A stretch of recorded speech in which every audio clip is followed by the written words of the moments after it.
माननीय पंतप्रधान प्रचारासाठी येऊ शकतात, शिवजन्मभूमीच्या शिलेदारांनो हे विसरू नका। माननीय पंतप्रधान प्रचारासाठी पुण्यात येऊ शकतात, पुणे जिल्ह्यात येऊ शकतात, पण 10 वर्षात माननीय पंतप्रधानांना छत्रपती शिवाजी महाराजांच्या जन्मस्थळी नतमस्तक व्हायला यावंसं वाटत नाही। आणि मग त्यांच्या नावाने जी मतं मागतात त्यांना हा शिवजन्मभूमीचा स्वाभिमान तुम्ही फक्त स्वार्थासाठी गहाण ठेवणार का, या प्रश्नाचं मात्र उत्तर द्यावं लागेल। माननीय पंतप्रधान काल म्हणाले, खरं तर पंतप्रधान पदाची इतकी मोठी प्रतिष्ठा आहे, कारण साहेब कायम सांगतात पंतप्रधान पद ही एक इन्स्टिट्यूशन, एक संस्था आहे। आणि असं असताना माननीय पंतप्रधान म्हणाले, आदरणीय साहेबांविषयी नामोल्लेख न करता 45 वर्ष असणारी एक भटकती आत्मा, देशाचे पंतप्रधान बोलतात, भटकती आत्मा। फार नम्रपणे देशाच्या पंतप्रधानांना सांगू इच्छितो, होय आदरणीय शरदचंद्रजी पवार साहेब आजच्या महाराष्ट्राचा आत्मा आहेत, सर्वसामान्य शेतकऱ्यांचा, महिलांचा, कष्टकऱ्यांचा, युवकांचा आत्मा आहेत। आणि हे जेव्हा भटकत होते, जेव्हा भुजला भूकंप झाला होता ना, तेव्हा माननीय स्वर्गीय अटल बिहारी वाजपेयी पंतप्रधान होते, भुजला भूकंप झाला होता, अख्ख्या संसदेमध्ये विरोधासाठी विरोध न करता मला याचा अनुभव आहे आणि मी भुजच्या भूकंपाला पुनर्वसनाला जाणार हे सांगणारे एकमेव आत्मा आदरणीय शरदचंद्रजी पवार साहेबच होते।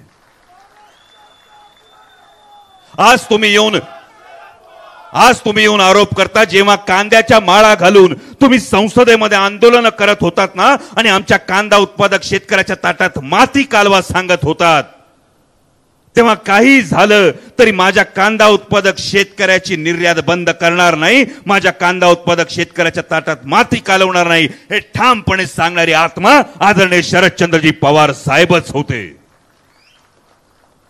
आज माझ्या माता भगिनींना 33% आरक्षण देणार आहे, त्यानंतर 50% आरक्षणाला संमती देणार आहे।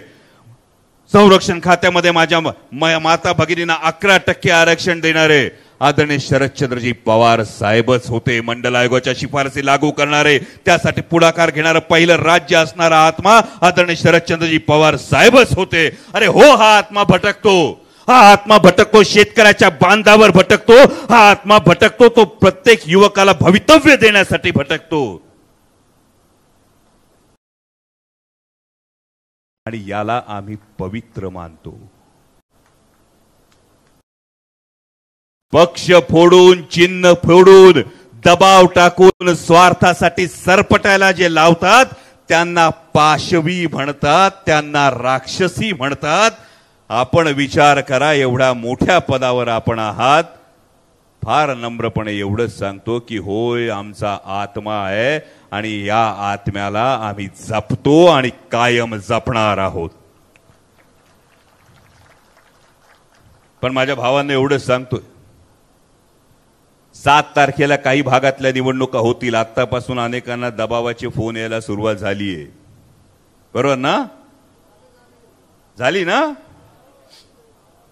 7 तारखेनंतर ह्याच्यात आणखी वाढ होईल। सत्ता, पैसा, दबाव या सगळ्याचा वापर केला जाईल, तशी लक्षणं आतापासून दिसायला लागलीत।